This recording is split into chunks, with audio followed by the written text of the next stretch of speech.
10 দিনে সাইজ। অথচ আপনারা ঢাকা খবর নেন, বহু মার্কেটে খতম চলে 10 দিনে, কোরআন খতম চলে, খতমে তারাবি। যতই তাড়াতাড়ি ভরুক না কেন, 10 দিনে খতম করলে কি একেবারে খুব শর্ট টাইমে হবে? তাহলে তারা কতটুকু ধৈর্যের পরিচয় দিয়ে নামাজ পড়েন, অথচ কি হচ্ছে আমার? কবুল হবে না তো আমল, কবুল হবে না আমল।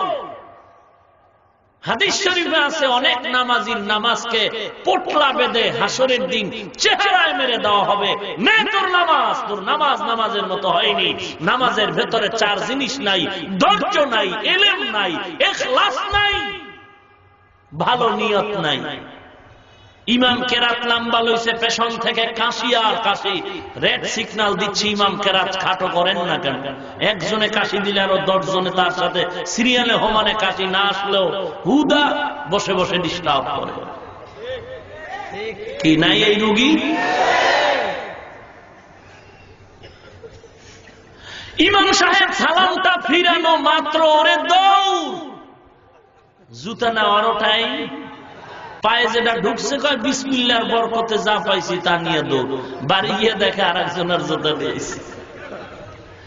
চালাক কত বাঙালি! ওই একজনে চুরি করার জন্য নারিকেল গাছের মাথায় উঠছে, তো নারিকেল গাছের মাথায় উঠে মালিক টের পায়, জোরে সামনে এসে বলে, এই বেয়াদব!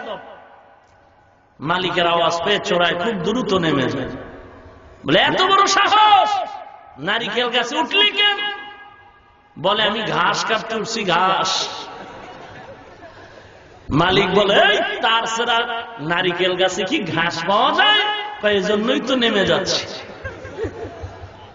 কত বড় বাপ্পা! ভাইরা আমার, বড় আফসোস,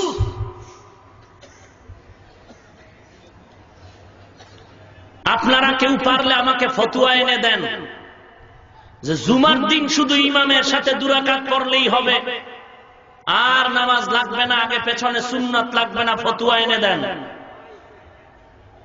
অথচ কমপক্ষে ইমামের 2 রাকাত ফরজের আগে 4 রাকাত সুন্নাত পড়তে হবে, না হয় গুনাহ হবে। ইমামের সালামের পরে 4 রাকাত সুন্নাত পড়তেই হবে, না হয় গুনাহ হবে। মুসাফির ব্যক্তির জন্য মাসআলা ভিন্ন। আপনি যে ইমামের আগেও 4 রাকাত পড়লেন না, ইমামের সালামের পরেও 4 রাকাত পড়লেন না, আপনি কি এর নামাজ পড়লেন? আপনি বলবেন আমি জান্নাত পাবো। এত সহজে জান্নাত দিবে কোন চোরে? আপনাকেই বয়ান করেছে জান্নাত সহজে পাবেন। কে বলেছে আপনাকে?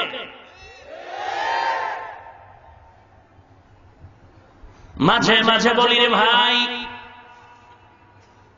হাসুরির ময়দানে আল্লাহ না করুন আমি হাফিজুর রহমান যদি বিপদগামী হয়ে যাই, আল্লাহর শপথ করে বলি, হাসরের ময়দান আল্লাহ না করুন যদি আমি হাফিজুর রহমানও বিপদে পড়ে যাই, আপনাদের কারো কাছে কোনো জবাব চাওয়া হবে না। ভালো করে রেকর্ড করে নেন, ভালো করে কথাগুলো লিখে নেন।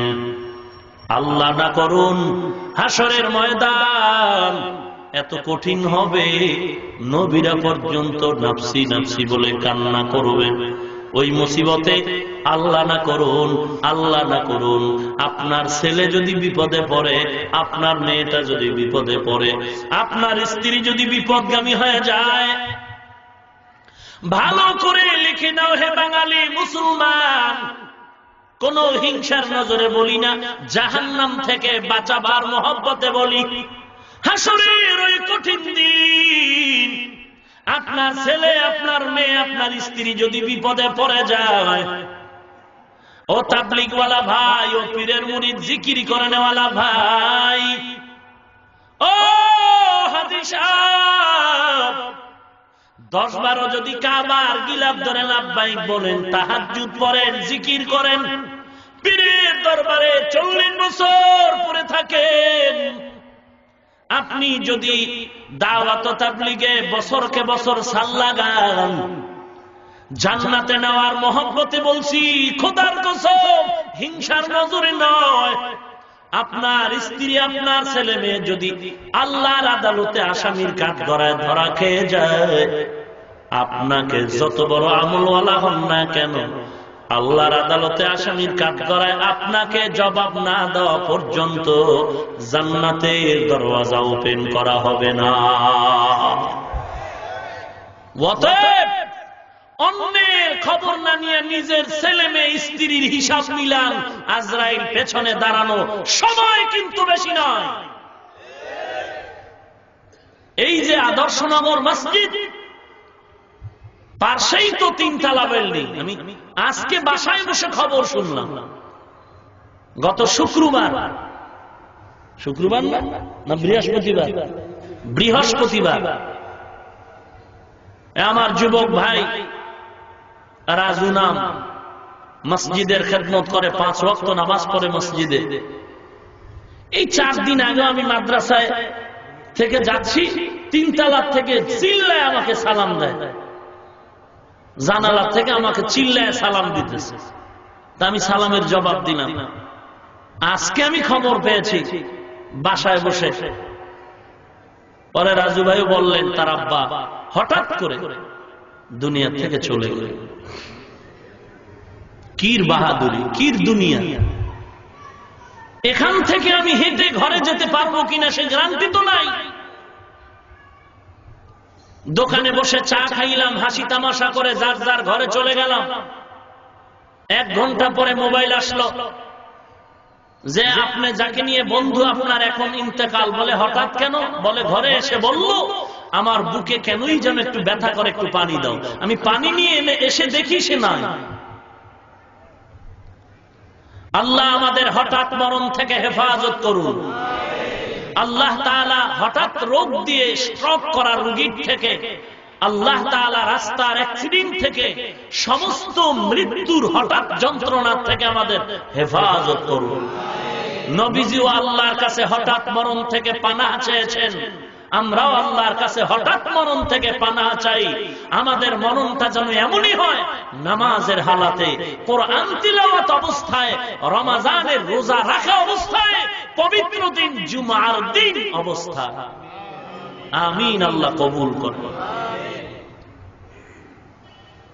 নেক আমল কবুল হওয়ার জন্য কতটা জিনিস লাগবে? 1 নম্বরে লাগবে ইলম, 2 নম্বরে লাগবে বিশুদ্ধ নিয়ত, 3 নম্বরে লাগবে ইখলাস, 4 নম্বরে লাগবে সবর, ধৈর্য।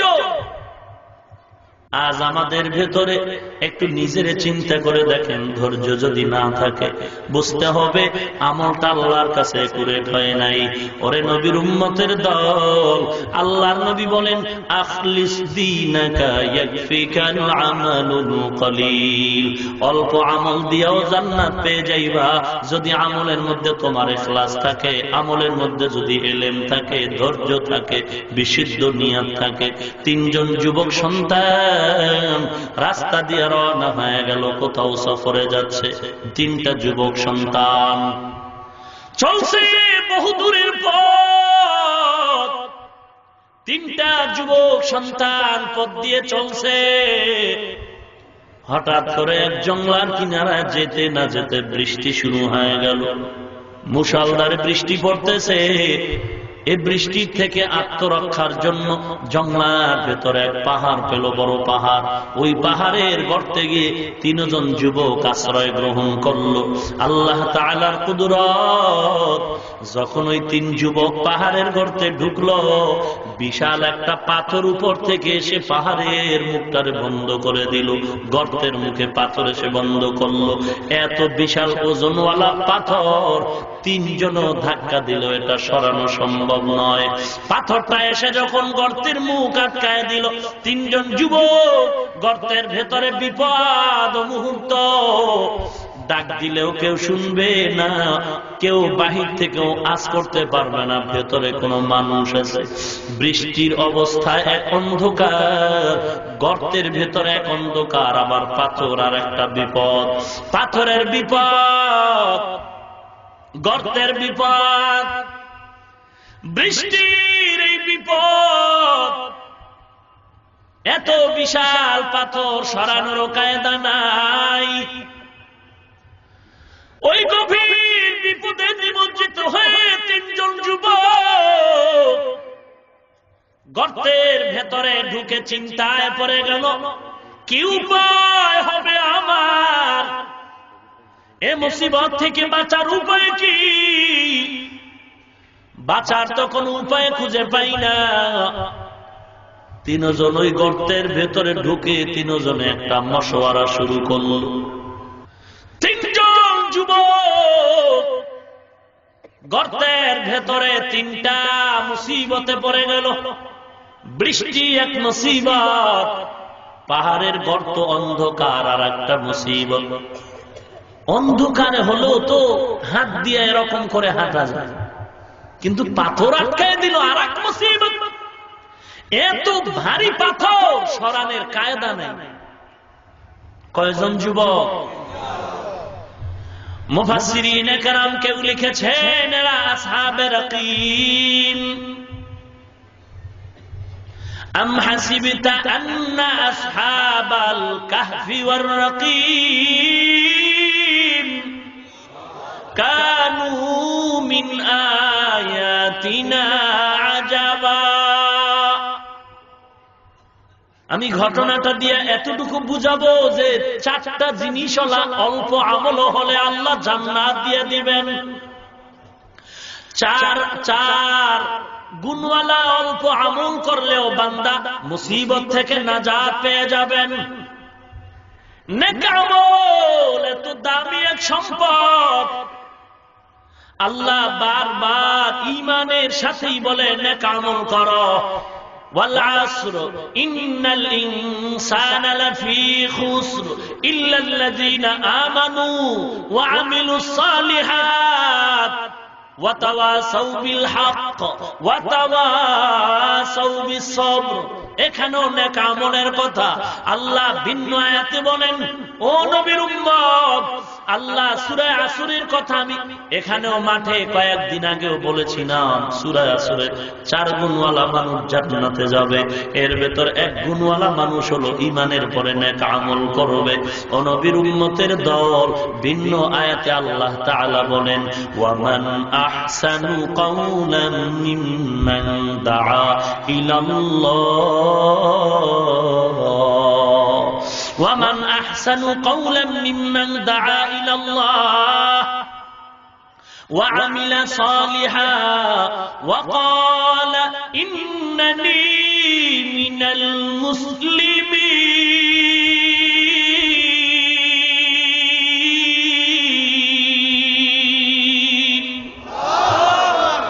আল্লাহ তাআলা বলেন তার থেকে ভালো কথা কার হবে? যেই বান্দা নেক আমল করে এবং মানুষকে আল্লাহর দিকে ডাকে এবং দাবি করে আমি অমুক দলের নেতা, আমি অমুক মসজিদের খতিব, আমি অমুক মাদ্রাসার বড় প্রিন্সিপাল। না না, তোমার প্রিন্সিপাল গিরির দাম নাই, তোমার খতিব গিরির দাম নাই, মুহাদ্দিস গিরির দাম নাই। আল্লাহর কাছে পরিচয় হলো নেক আমল। আল্লাহ তাআলা বলেন আমি দুনিয়াতে তোমারে খতিব হইয়া মাস্তানি করবা এজন্য পাঠাই নাই, তুমি বক্তা হইয়া মানুষের সৌন্দর্যের স্লোগান নিবা এজন্য তোমাকে পাঠাই নাই। কেন পাঠিয়েছি জানো?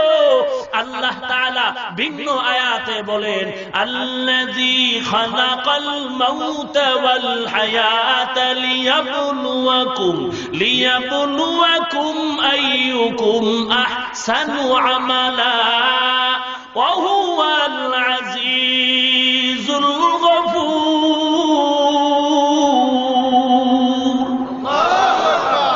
ওরে নবীর উম্মতের দল, আল্লাহ তাআলা বলেন আল্লাযী খালাকাল মাউতা ওয়াল হায়াতা, আমি মৃত এবং জীবনকে সৃষ্টি করলাম। খালাকাল মাউতা ওয়াল হায়াতা লিয়াবলুয়াকুম, অবশ্যই তোমাদের পরীক্ষা করব। কিসের পরীক্ষা? আমি আল্লাহ দেখব আইয়ুকুম আহসানু আমালা, আমি দেখব তোমরা কারা ভালো আমল করো।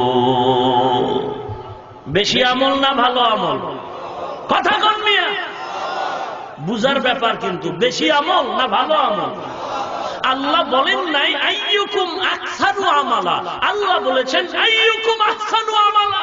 বেশি আমল করার জন্য আমি পাঠাই নাই, ভালো আমল করার জন্য পাঠিয়েছি।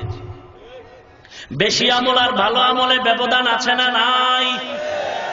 অনেকে বেশি আমল করেছে, অনেক বেশি। এর ভিতরে মিস্টার ইবলিস এর মতো বেশি আমল করেন না আছে, কিন্তু ভালো যে নাই, ভেজাল লাগাইছে এক জায়গায়, সব শেষ হয়ে যায়। আল্লাহ তাআলা বলেন আইয়ুকুম আহসানু আমালা, আমি ভালো আমলের জন্য তোমাকে পাঠাইলাম। কারা ভালো আমল করো নাকি বেশি আমল? কথা কম। বেশি আমল করলাম, যদি ভালো আমল না থাকে লাভ নাই। আমল কম করো, তবে ভালো আমল করো, কাজ হয়ে যাবে। ভালো আমলের জন্য হলো 4টা গুণ। 1 নম্বরে ভালো আমলের জন্য লাগবে ইলম, 2 নম্বরে লাগবে বিশুদ্ধ নিয়ত, ভালো আমলের জন্য 3 নম্বরে লাগবে ইখলাস, ভালো আমলের জন্য 4 নম্বরে লাগবে ধৈর্য। বেশি আমল না ভালো আমল? খুব চিন্তার বিষয়।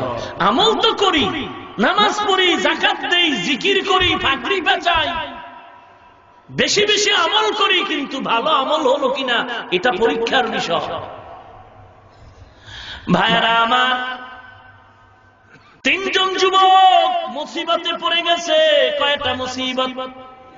কথা কম।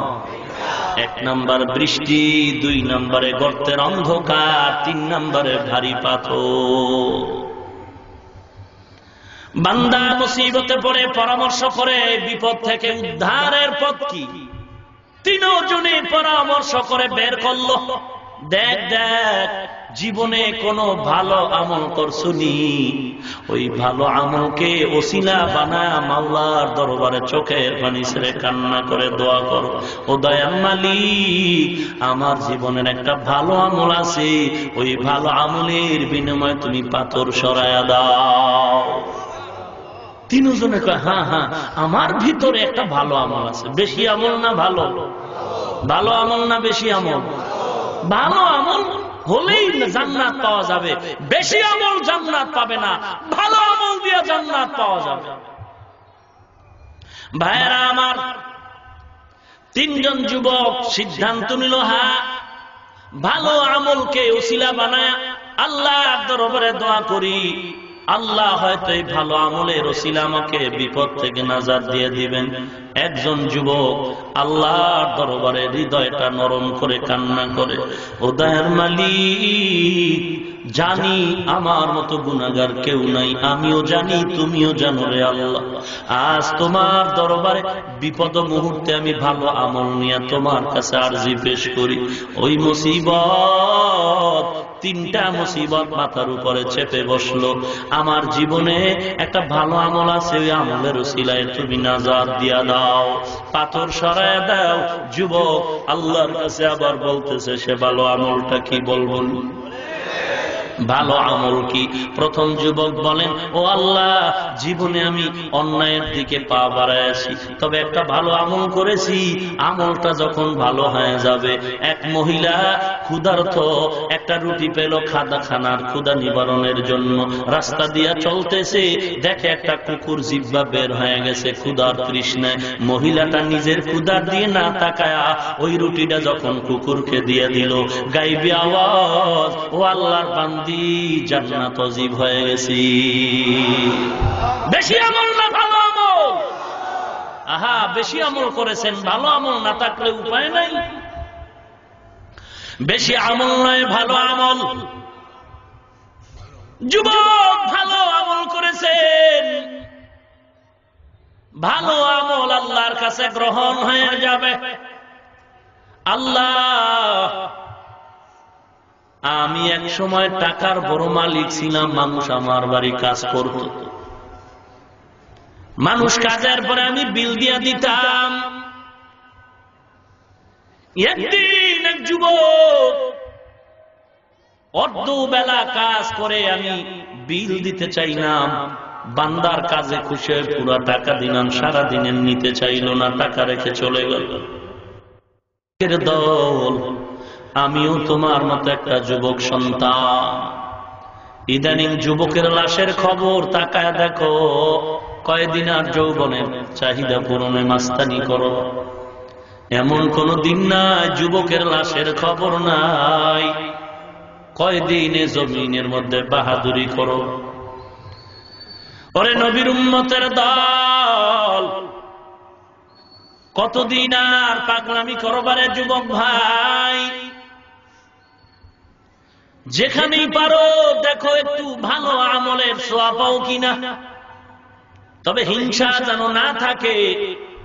তাবলিগে দৌড়াও, সেখানেও যদি ভালো পাও আমলটারে মজবুত করে নাও। কোন খাঁটি আল্লাহওয়ালা যদি পাও, কান্নাওয়ালা বুজুর্গ পাও, তার হাতে হাতটা লাগায় তুমি আল্লাহর মহব্বতে ভালো আমলওয়ালা হও। পেট ব্যথা আমার, পেট ব্যথা আপনার। আপনি পেট ব্যথার ঔষধ নিলেন হোমিওপ্যাথিক, হোমিওপ্যাথিক ঔষধ নিয়ে আপনার ব্যথা ভালো। আমি হোমিওপ্যাথিক ঔষধ খেলাম না, আমি খেলাম এলোপ্যাথিক, আমারও পেট ব্যথা ভালো হয়ে গেল। একই রোগে রোগী আপনি আমি, কিন্তু ঔষধ আপনার আলাদা, আমার কোয়ালিটি আলাদা। পেট ব্যথার রোগী আপনিও আমিও। আমি এলোপ্যাথিক ঔষধ খেয়ে ভালো হয়েছি আলহামদুলিল্লাহ, আপনি হোমিওপ্যাথিক ঔষধ খেয়ে ভালো হয়েছেন আলহামদুলিল্লাহ। আপনার পেটে ব্যথাটা আপনি ক্যানভাসারের হালুয়া খায়া ভালো হয়েছেন আলহামদুলিল্লাহ।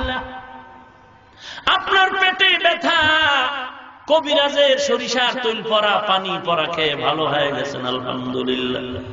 কিন্তু আমিও আপনাকে হিংসার নজরে বলবো না আমি এলোপ্যাথিক খাইলাম তুই খাইলি না কেন, তুই ধ্বংস, বলা যাবে?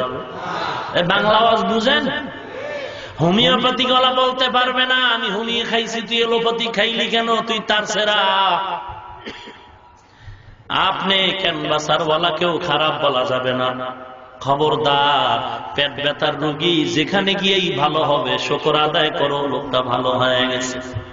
আপনি আমি জাহান্নামের রোগী, আপনার অন্তরেও গুনাহ, আমার অন্তরেও গুনাহ।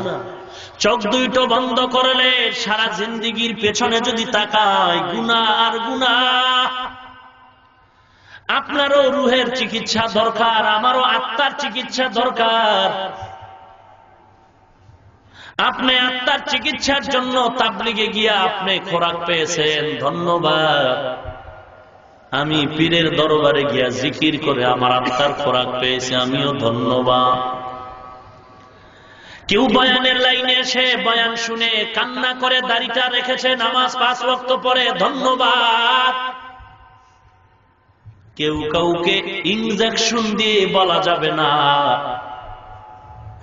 যে খবরদার তুমি কেন তাবলিগে গেলা, তাবলিগওয়ালাও বলা যাবে না তুমি পীরের কাছে কেন গেলা। কেউ কাউকে হিংসার নজরে বলা যাবে না, কারণ একই জাহান্নামের আসামি। যেই লাইনে যাক না কেন সেই লাইনের থেকে পরিত্রাণ পাওয়ারটাই আসল কাজ। তবে এখানে একটা চিকন কথা মনে রাখতে হবে, আপনি যে কোনো ডাক্তারের ঔষধ খান, তবে আগে একটু সার্টিফিকেট যাচাই করতে হবে। না হয় সার্টিফিকেট ছাড়া ক্যানভাসারের ঔষধ খাইলে রিয়াকশনও হতে পারে, চিন্তার বিষয়। কথা বুঝেননি? খুব সাবধান। আত্মার ঔষধ তো সবাই দেয়। ও আজমির শরীফ থেকে মাটি আইনা খায়, ওরে বরকতের মাটি, বিসমিল্লাহ ছাড়া ধরবি না, কাফের হয়ে যাবে। বুঝেন নাই? গলায় তাবিজ লাগাও, আজমিরের তাবিজ। টাকা দাও, আমি আজমিরে বছরে 10 বার যাই, আমাকে তোমরা 1000 করে টাকা দাও। যে নিয়তে দিবা সে নিয়ত পূরণ হয়ে যাবে। যেই লোকটা চায় আগে দেখতে হবে তার সার্টিফিকেট ভালো না দুর্বল। লোকটার আমল আখলাক যদি ভালো মনে হয় তো কথার ভিতরেও ভালো একটা অ্যাকশন হবে, ভেজালওয়ালা কথা বলবে না। অতএব আপনি যে কোনো আল্লাহওয়ালার কাছে যাবেন, যেখানেই যাবেন আগে দেখবেন নবীর সুন্নত আসেনি, কোরআনের বিশুদ্ধ তিলাওয়াত আসেনি। যদি কোরআনের তেলাওয়াত না থাকে, পর্দা না থাকে, হালাল হারামের ভেদাভেদ না থাকে, সুন্নতের আমল না থাকে, এটা ঔষধ বিক্রেতা নয়, এটা সার্টিফিকেট বিহীন ওই রাস্তার মাটি বিক্রি করনেওয়ালা ক্যানভাসা। আল্লাহ আপনি আমাদের হেদায়েত দান করুন। ভাইরা আমার, যুবক বলে রে মালিক, এই গভীর অন্ধকারের মুসিবতে তোমার দরবারে ক্ষমা চাই। যেই যুবক ছেলেটা আমার কাছে টাকা রেখে চলে গেল, আমি ওই টাকাটা নিজে ভাঙতে পারতাম। টাকা আমি নিজের জন্য খরচ না করে একটা বকরি কিনেছিলাম। বকরি কিনার পর বিশাল একটা পাল হয়ে গেল। ওই টাকাওয়ালা যুবক আমার বাড়ির সামনে দিয়া যাওয়ার সময় আমার দরজায় এসে বলে, রে ভাই, আমার ফেরতের টাকাগুলো আমার কাছে ফিরাইয়া দাও। আমি তারে সমপরিমাণ টাকা দিয়ে দিলেই তো হয়ে যাইত। আমি আল্লাহর ভয় অন্তরের মধ্যে জমা করিয়া আমি বলছিলাম, ও ভাই, ওই ময়দানের ভিতরে যত বকরির পাল দেখো সব তোমার, সব তুমি নিয়ে যাও। বকরির পাল নিয়ে বাড়ি যাও। এই আল্লাহ, ওই যুবক বলে, এগুলো তো আমার না, এগুলো তো আমি করি নাই। বলে, তোমার রেখে যাওয়া টাকা আমি ফালায়া রাখি নাই, আমি এ দিয়া লাভের সংসার চালাইছি, তোমার জন্য এগুলো করেছি। আমি একটু কষ্ট করেছি, বিনিময়ে আমি আল্লাহর দরবারে চাই তুমি নিয়ে যাও, তোমার টাকার এই সব বকরি নিয়ে যাও। ও মালিক, এই আমলটা শুধু তোমার মহব্বতের জন্য করেছি। আমি ইচ্ছা করলে বকরি সব রাইখা টাকা দিয়া দিতে পারতাম, আমি শুধু জাহান্নামের ভয়ে এই আমলটা করেছি। ও আল্লাহ, এই কাজটা যদি তোমার কাছে পছন্দ হয়, তুমি আমাদের এই বিপদ মুহূর্তে পাথরটা গর্ত থেকে সরায় দাও। যুবক কান্না করে দোয়া করার পর পাথরটা সাথে সাথে আল্লাহ তাআলার কুদরতে 3 ভাগের 1 ভাগ সরে গেল। या इलाही तू मेरा माबूद है, या इलाही तू मेरा माशूक है, या इलाही तू मेरा सत्तार है, या इलाही तू मेरा गफ्फार है। ভাইরা আমার, বেশি আমল না ভালো আমল? আমলটা বেশি না ভালো? খুবই ছোট কিন্তু ভালো। আমলটা কি? ভালো আমলের বড় দাম। আল্লাহ তাআলা এজন্য বলেন, আইয়ুকুম আহসানু আমালা। আমি ভালো আমল কে করো এটা দেখবো, বেশি আমল কে করো এটা দেখবো না। আমি ভালো আমল দেখবো, বেশি আমল দেখবো না। ওরে বান্দা, এই জন্য যে ভালো আমল করো, বেশি আমল ছেড়ে দিব, কিন্তু কোন আমলটা যে ভালো হবে আপনারও জানা নাই, আমারও জানা নাই। কি আমল করেন আপনি আমি? অথচ খাজা মঈনুদ্দিন চিশতি আজমিরি রহমাতুল্লাহ আলাইহি ইতিহাস পড়ে দেখেন, জীবনে তাহাজ্জুদের নামাজও তার ছুটে নেই। শাহজালাল রহমাতুল্লাহ আলাইহি কত বড় ওলিয়ে কামেল, আল্লাহর মোহব্বতের রশিটারে গলায় লাগাবার কারণে জীবনে বিবাহটাও করেন নাই। এরপরও মরণ পর্যন্ত শুধু কান্নার আওয়াজ, কবরে কি উপায় হবে আমার, অন্ধকার কবরে কি উপায় হবে আমার। মরণ থেকে তো কেউ পালাতে পারে না রে বাবা। মরণ থেকে যতই পালাও, মরণ তোমায় নিবে ঘিরি। যদিও সুদূর আকাশ পানে লুকাও, সেটায় লাগিয়ে সিঁড়ি। নদী পথে নৌকা চালাও ও মাঝি ভাই, বেলা ডুবার আগে আমি উপার উঠতে চাই। ডুবে গেলে বেলার আর উঠে না, ভেঙে গেলে বেলার আর জমে না। নদীর পার ভাঙে ও পার করে, এই তো নদীর খেলা। সকাল বেলার ধনী রে তুই ফকির, সন্ধ্যা বেলা কোটি টাকার মালিক দেখো অভাব হয় না দূর। গরিব ঘুমায় আরাম করে, মনটা বাহাদুর। ফেরাউনের লাশটা দেখো মিশর জাদু ঘরে, খায় না মাটি পোকা মাছি সবাই ঘৃণা করে। হৃদয়ে থাকিবে যার নম্রতা সদা, রহমত আসিবে সেথা প্রভুর ওয়াদা। বড়র বড়াই থাকলে দিলে রহমত আসবে না, নিজেকে নিজে ছোট মনে করিও সদা। উঁচু জমিন থেকে পানি নিচু জমিনে যায়, তেমনি খোদার রহমত আসে নম্রতার হৃদয়। ভোগবিলাসের বাড়ি গাড়ি পরে রবে সব, ভোগবিলাসের বাড়ি গাড়ি পরে রবে সব। থাকতে সময় স্মরণ করো আল্লাহ আমার রব, থাকতে সময় স্মরণ করো আল্লাহ আমার রব। আমাদের রবকে জিহ্বাটা নারায় মহব্বতে বলেন কে? আরো মহব্বতে ডাক দেন কে? ইন্নাল্লাযীনা ক্বালু রাব্বুনাল্লাহু সুম্মা ইসতাকামু ফালা খাউফুন আলাইহিম ওয়ালা হুম ইয়াহজানুন।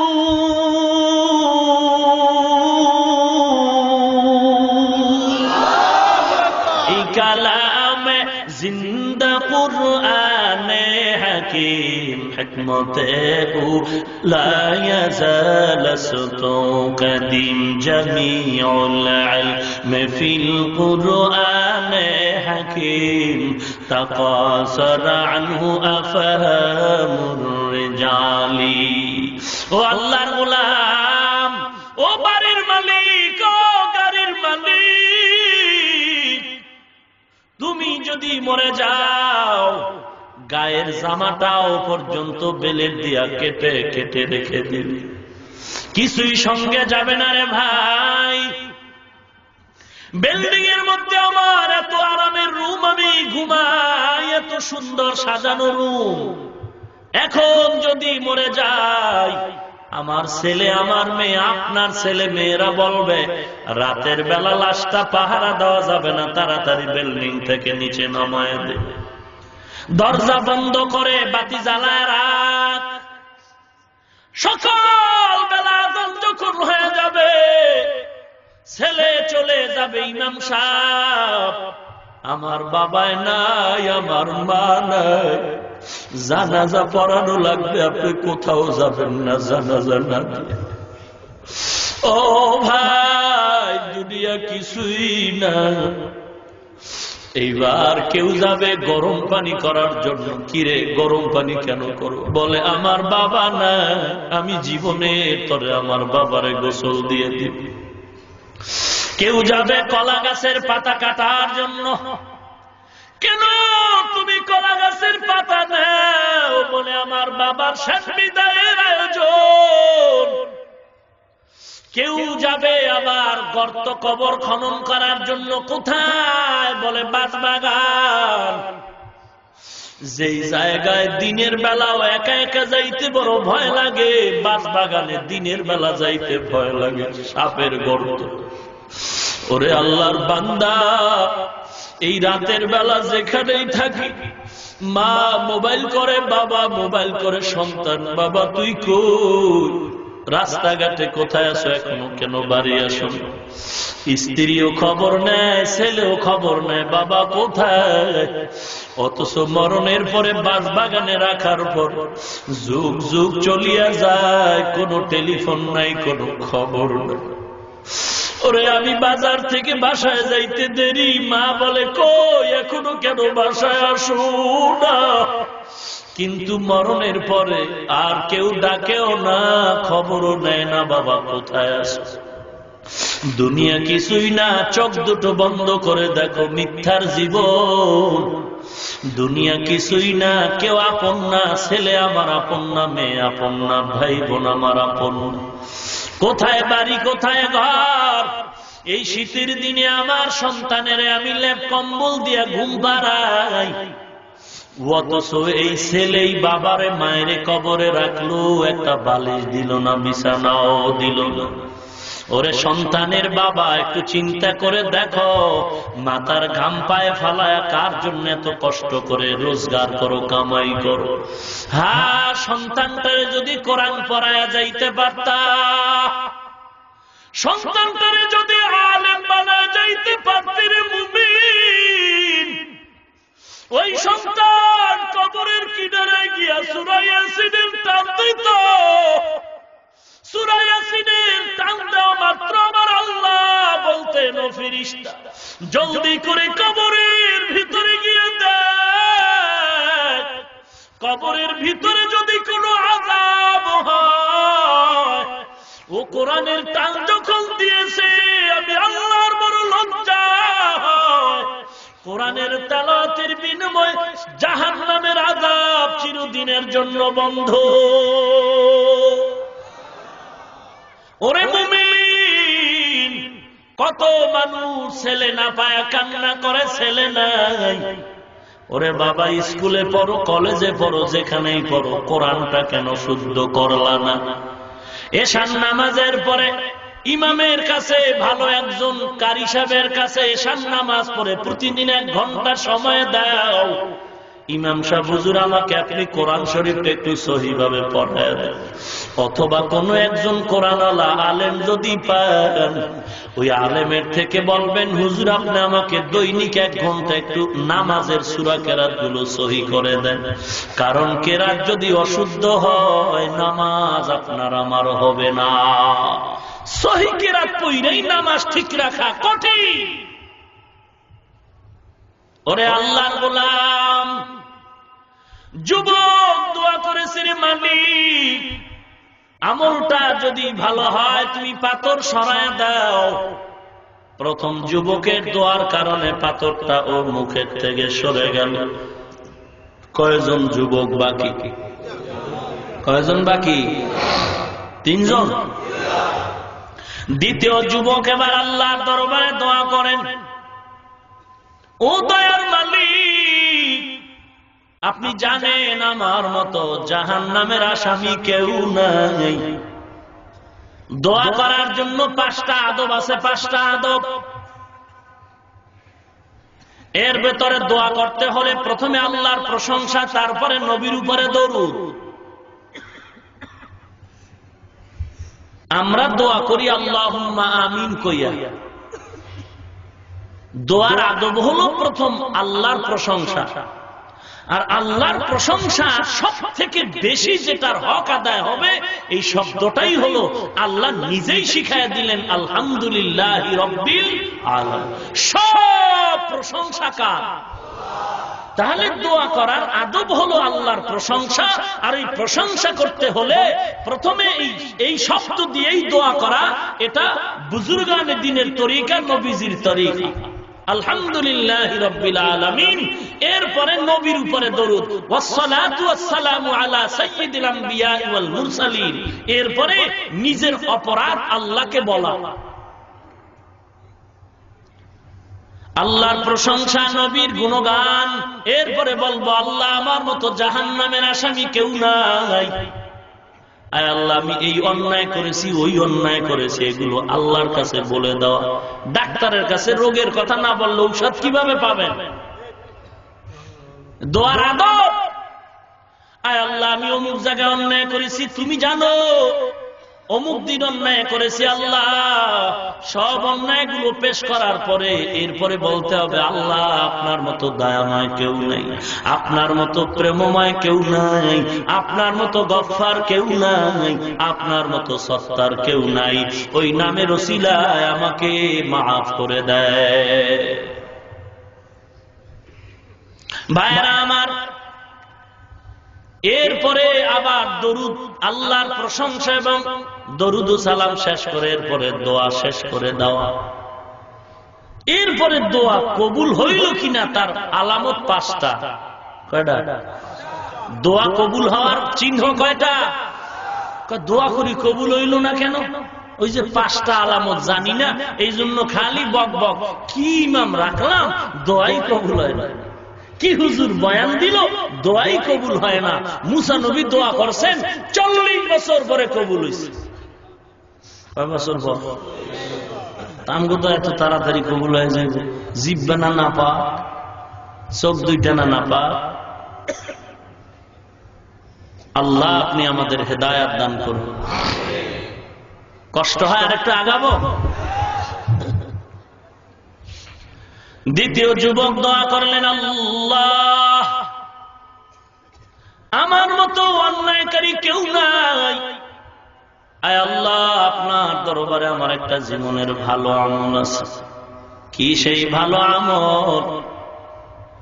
আমি একদিন আমার চাচার বাড়ি বেড়াইবার জন্য গেলাম। চাচার বাড়ি বেড়াইবার যাওয়ার জন্য আমি চাচার বাড়ি যখন হাজির হয়ে গেলাম, চাচার বাড়ি গিয়ে দেখি চাচাও নাই, আমার চাচিও নাই। চাচার বাড়িতে কেউ নাই, আছে আমার একমাত্র উপযুক্ত চাচাতো বোন। আমিও ঘরের ভেতরে প্রবেশ করলাম।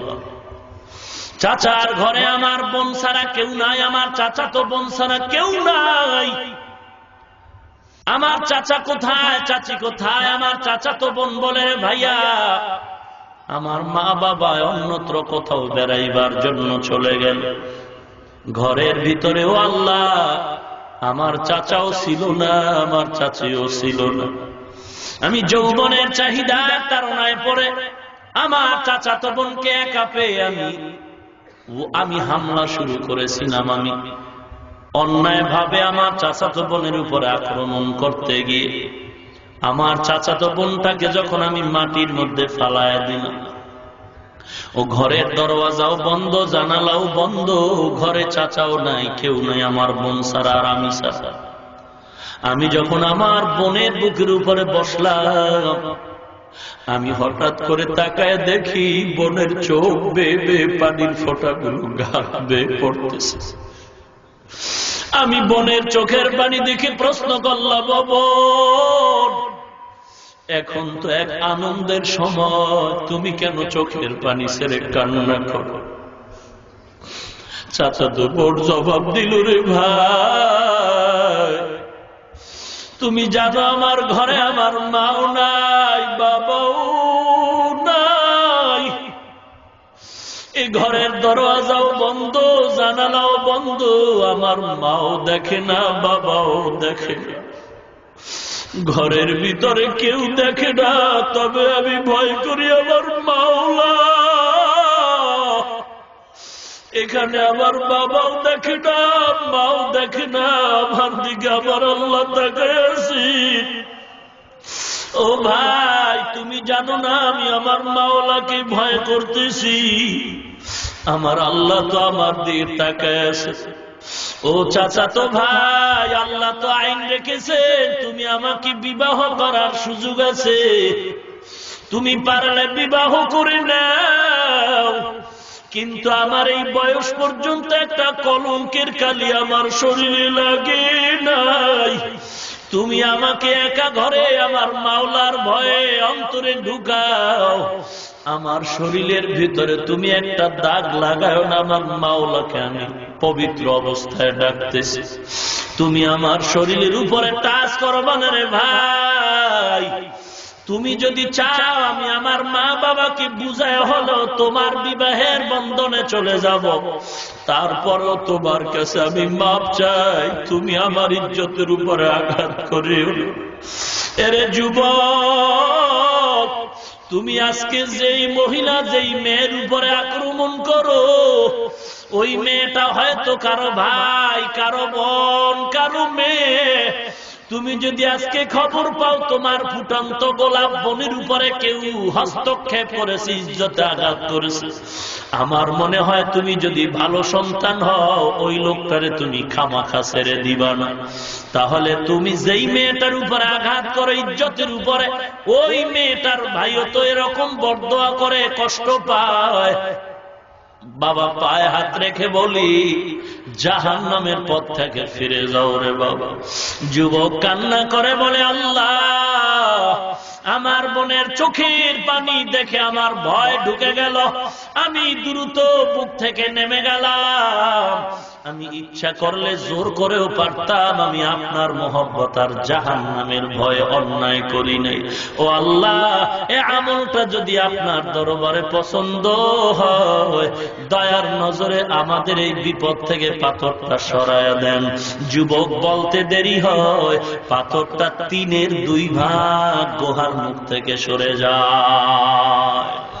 আল্লাহ আল্লাহ क्या मुबारक नाम है, अल्लाह अल्लाह आशिकों का काम है, अल्लाह अल्लाह इचे शीरी निसित नाम शीरे शाकर मिकुनद जनम तमा।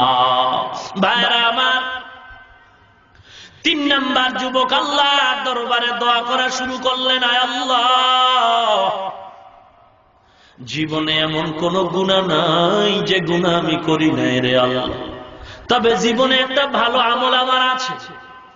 কিসের আমল মালিক? আমি মানুষের বাড়ি খেতে কাজ করতাম, গরুর রাখাল। আমি একটা নিয়ম করে নিয়েছি, আমার খানার জন্য ছিল মাত্র দুধের ব্যবস্থা। আমি প্রতিদিন সন্ধ্যাবেলা দুধ নিয়া, গাভীর দুধ নিয়া ঘরে আসতাম। ঘরে আইসা আমি সবার আগে আমার বৃদ্ধ বাবা, বৃদ্ধা মাকে আগে দুগ্ধ পান করায়া, এরপরে আমার ছেলে মেয়ে স্ত্রীকে দুগ্ধ পান করাইতাম, এর আগে কাউকে দিতাম না। ও দয়ার মালিক, আমি আমার মা বাবাকে এত মোহব্বত করতাম রে আল্লাহ। একদিনের ঘটনা রে আল্লাহ, এরে যুবক কান লাগা শোন, একটু ভালো করে শুনে নাও। কই তোমার মা, কই তোমার বাবা? অনেক সন্তানের খবর পাই, বিবাহ করে যে সন্তান কই থাকলো, মা বাবার খবর নেয় না। কোরবানির ঈদের দিন সব ঘরে ঘরে আনন্দের আওয়াজ, মহিলা বুড়া মা আর বুড়া বাবা দরজা জানালা আটকায় ভেতরে বসে কান্না করে। কি ব্যাপার, তোমাদের ঘরে আনন্দ নাই? মা কান্না করে, ও বোন, এই সন্তানটারে বড় কষ্ট করে লেখাপড়া শিখাইছি, ছেলেটার যখন পরীক্ষা আমি মা ঘুমাই নাই, রাতের আধারে যায় নামাজ বিছাইয়া আল্লাহর দরবারে কান্না করেছি, রে মালিক, তুমি আমার সন্তানটারে পরীক্ষায় পাশ করায় দাও। এই সন্তানের বড় করতে গিয়া কত খানা খেতে পারি নাই, ঘুমাতেও পারি নাই। আর সন্তানটা বিয়া করলো জানি না, সন্তান বিয়া করে বউ নিয়া কোথায় থাকে তাও জানি না, কোনো খোঁজ খবরও নাই, একবারও টেলিফোনও দেয় না। সন্তানের খবর না পেয়ে আমরা নিঃস্ব হয়ে আছি। ঈদের দিন চলে যায়, আমাদের কপালে কোনো আনন্দ নাই। ওই আল্লাহর বান্দা দোয়া করে, ও দয়ার মালিক, আমি আমার মা বাবাকে দুধ পান না করে আমার ছেলে মেয়ে, আমার স্ত্রীকে দিতাম না। একদিন আমি বাসায় আসতে সন্ধ্যা হয় না, অনেক দেরি হয়ে গেল। একটু ভেজালে পরে আমি বাসায় আসতে অনেক রাত হয়ে গেল। দুধের পেয়ালা ঘরে নিয়ে যখন আসলাম, ঘরে ঢুকে দেখি আমার মা বাবা ঘুমায় গেছে, কেউ এখন আর সজাগ নাই। আর আমার সন্তানগুলো ক্ষুধার তৃষ্ণায় পেট পিঠে লেগে গেল। আমার সন্তানগুলো দেখি মাটির উপরে এরকম গড়াগড়ি খায় ক্ষুধায়। আমি আমার মা বাবার ঘুমেও ডিস্টার্ব করি নাই যে মা বাবা বড় কষ্ট পাবে। আমি মা বাবার শিয়রে দুধের পেয়ালা নিয়ে দাঁড়ায় থাকলাম। আমি অপেক্ষায় রইলাম, আমার এই দুগ্ধ আমার মা বাবার মুখে না দিয়া আমি আমার ছেলে মেয়ে কাউকে দিব না। মাও ঘুমায়, বাবাও ঘুমায়, ঘরের ভেতরে আর কেউ নাই। আমার মা বাবাও জানে না আমি যে দুধের পেয়ালা নিয়ে দাঁড়ায় আছি। এদিক দিয়ে আমার স্ত্রীও ক্ষুধার তৃষ্ণার্ত পাগলের মতো হয়ে গেল, বেশি আমার সন্তানগুলো ক্ষুধার যন্ত্রণা। আমাকে ডাক দিয়ে বলে, আব্বু খানা দাও, দুধ দাও। সহ্য করতে পারি না রে বাবা, আমি আমার মাকে দুধ না পান করা আমি পান করব না। আমি দুধের পেয়ালা নিয়ে শক্ত মনে দাঁড়ায় রইলাম। এক পর্যায়ে বাচ্চাগুলো আমার পা জড়ায় জড়ায় কান্না করে, আমার পা ধরে বলে, ও বাবা ক্ষুধার যন্ত্রণা সহ্য করতে পারি না, তাড়াতাড়ি তুমি আমাদের দুগ্ধ দাও। আমার পা জড়ায় জড়ায় আমার ছোট ছোট বাচ্চাগুলো কান্না করল। আমি একবারও বাচ্চার দিকে তাকাইলাম না। আমি আমার মাকে মাথার তাজ বানায়া বাবার মুখে আমি বরকত মনে করে দুধ দিব এই নিয়তে দাঁড়াইলাম।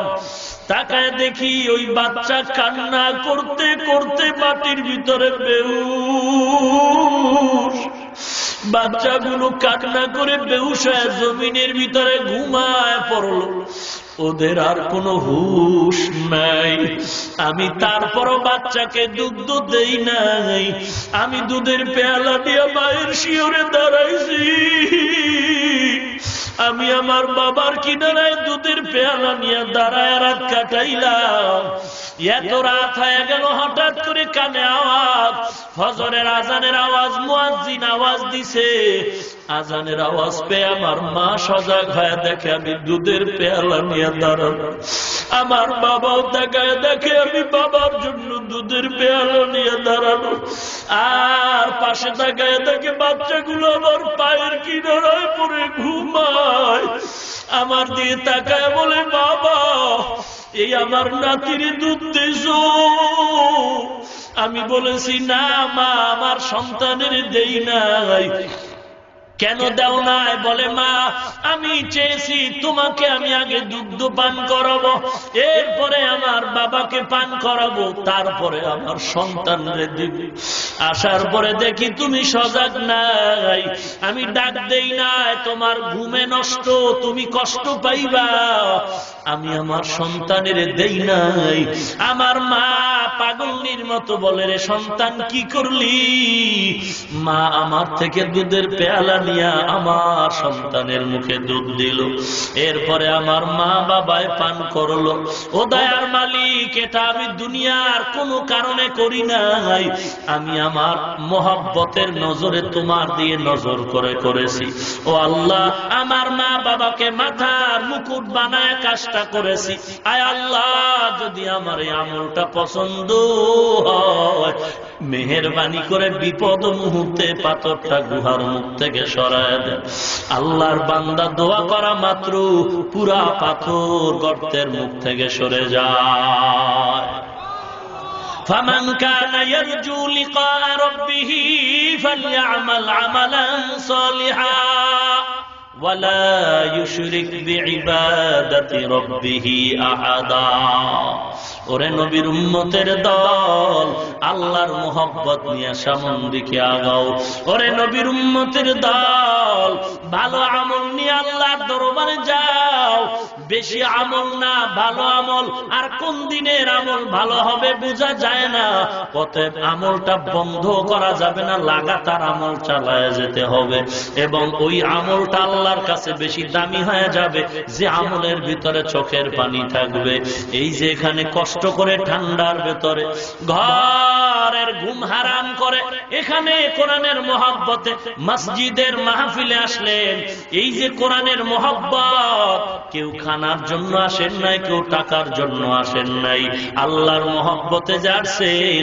আল্লাহর মহব্বতে যদি এক ফোঁটা চোখের পানি ছেড়ে আল্লাহর দরবারে দোয়া করেন, 2 ঘন্টা 4 ঘন্টা বয়ান শুনলেন, এর ফলাফল হবে দোয়ার ভিতরে কান্না। অনেকে দেখা যায় বয়ান শুনে দোয়া করতে রাজি না। আমি বলি এদের মতো কপাল পরা জমিনে আর কেউ হতে পারে না। কারণ এখানে কত ওলামায়ে কেরাম, কত তালিবুল ইলম, কত সাদা দাড়িওয়ালা মুরব্বী, কারো আমিন যদি কবুল হয়, আল্লাহ সকলের আমিন গুলো কবুল করে নিবেন। অতএব এই কোরআনের বাগানের দোয়া না করে যারা চলে যায়, আমি বলবো তাদের মতো কপাল পরা হতভাগা আর কেউ নাই। অতএব আল্লাহর কাছে দোয়া করেন, চোখের পানি ছেড়ে কান্না করেন, যদি না আসে যার চোখে পানি আছে তার থেকে একটু দোয়া নিয়ে আর বলবেন ভাই আপনার উপরে আল্লাহর রহমত আছে, আপনি আমার জন্য দোয়া করেন। এক মুমিন আর এক মুমিনের আয়না, ওই আয়না হিসাবে মুমিন যদি দোয়া করে মুমিনের জন্য কাজে লেগে যাবে। ও নবীর উম্মতের দল, আমার নবী একদিন কবরস্থান ঘুরে ঘুরে দেখতেছেন, দেখে সব কবরের আযাব নাই, তবে একটা কবরে আযাব হয়। আল্লাহর কাছে আল্লাহর নবী বললেন, আল্লাহ এ কবরে কাল্লার যে আগুন জ্বলতেছে, আল্লাহ তাআলা আমার নবীকে জানাইলেন একটা যুবকের লাশ। এ যুবক পা দুটো আগায় দাও, আমি তোমার পায়ে হাত রেখে বলি। নবী বলেন এক যুবকের লাশ কবরে আযাব হয়, অন্যান্য হাজার হাজার কবরে আযাব নাই, একটা যুবকের কবরে আযাব। কেন আযাব হয়? আল্লাহর নবী আল্লাহর থেকে জানতে চাইলেন, আল্লাহ তাআলা জানাইলেন এই যুবক মা বাবার কলিজা আঘাত দিয়েছে, মায়ের কলিজা আঘাত, মায়ের বরদোয়া। নবী জানলেন ওই মা দুনিয়াতে আছে নাকি, বলে হ্যাঁ। নবী খবর নিয়ে ওই বৃদ্ধা মাকে হাজির করলেন, মহিলাকে বললেন কবরের ভেতরে আযাব হয়, আপনার সন্তানটারে মাফ করে দেন। মহিলা বলে না না, আমার জীবন যাবে, আমি সন্তানটারে মাফ করব না। আমার নবী চোখের পানি ছেড়ে বললেন, ও মা এই আযাব আপনি যদি দেখতেন আপনি সহ্য করতে পারতেন না। যুবক ছেলেটার কবরে আযাব মাফ করে দেন। মা বলে না না, আমি মাফ করব না। নবী বলেন তাহলে কি এমন অপরাধ করেছে? নবীজিকে মহিলা বলেন, ও পয়গম্বর আপনাকে আমি বলতেও চাই না। বলে না, বলেন, আমি আল্লাহর কাছে দোয়া করব। মহিলা ডাক দিয়া বলেন, ও পয়গম্বর এই সন্তান এক সময় অন্যায়ের পথে ছিল, আমি বাধা দিয়া এমন সময় ভালো লাইনে আনার জন্য চেষ্টা করলাম, এক পর্যায়ে সন্তান আমার উপরে ক্ষিপ্ত হয়ে গেল। এমন ক্ষিপ্তই হলো, এক পর্যায়ে সে আমার মাথার উপরে এমন একটা বাড়ি মেরেছে, আমার মাথাটা ফেটে রক্ত প্রবাহিত হয়ে গেল, আমার মাথার থেকে রক্ত পড়ে আমি বেহুশ। আমি আল্লাহর কাছে তখন বলেছিলাম, আল্লাহ এই শাস্তির মজা তুমি তারে বুঝাইও, তবে দুনিয়াতে না, কবরে যাওয়ার পর। কারণ দুনিয়াতে যদি আযাব দাও আমি মা দেখে সহ্য করতে পারবো না, দুনিয়ার কষ্ট সহ্য করতে পারবো না, কবরে আযাব দিও। আল্লাহর নবী যখন মহিলার কষ্ট বুঝতে পারলেন, আল্লাহর কাছে বললেন, আল্লাহ তুমি মহিলার সামনে আযাবটার একটু দেখায় দাও কি আযাব হয়। মহিলার সামনে যখন ওপেন হয়ে গেল, দেখে সন্তান কবরে আগুনে জ্বলতেছে। এই দেখে মহিলা চিৎকার মেরে বেহুশ হয়ে পড়ে নবীকে হুঁশে এসে বলেন, ও পয়গম্বর আমি আমার সন্তানকে মাফ করে দিলাম। ওরে নবীর উম্মতের দল, অনুরোধ করে যাই, দুনিয়া কিছুই না, চোখ দুটো বন্ধ হলে কই ছেলে, কই মেয়ে, কই গাড়ি, কই বাড়ি, কিছুই না। আমরা টুপিদারির কারণে, নামাজ পড়ার কারণে, নবীর সুন্নতের আমল করার কারণে আমরা কেউ অশান্তিতে নাই, অসম্মানে নাই রে আল্লাহর বান্দা। আল্লাহ এত শান্তি আর সম্মান এই নবীর সুন্নতওয়ালাদের দান করেছেন, দুনিয়াতে কোটিপতিরাও এত সম্মান আর শান্তিতে নাই। অতএব চালাকি ছেড়ে দাও, 5 ওয়াক্ত নামাজ আদায় করো, দাড়ি লম্বা করো, মা বাবার খেদমত করো, সন্তানগুলোকে কমপক্ষে কোরআনটা সহিভাবে পড়ায় নাও, নিজের মেয়েকে, ছেলেকে, স্ত্রীকে কোরআন পড়াও, কোরআনটা শুদ্ধ করে পড়াও, নবীজির সুন্নতের উপরে আমল করে নাও।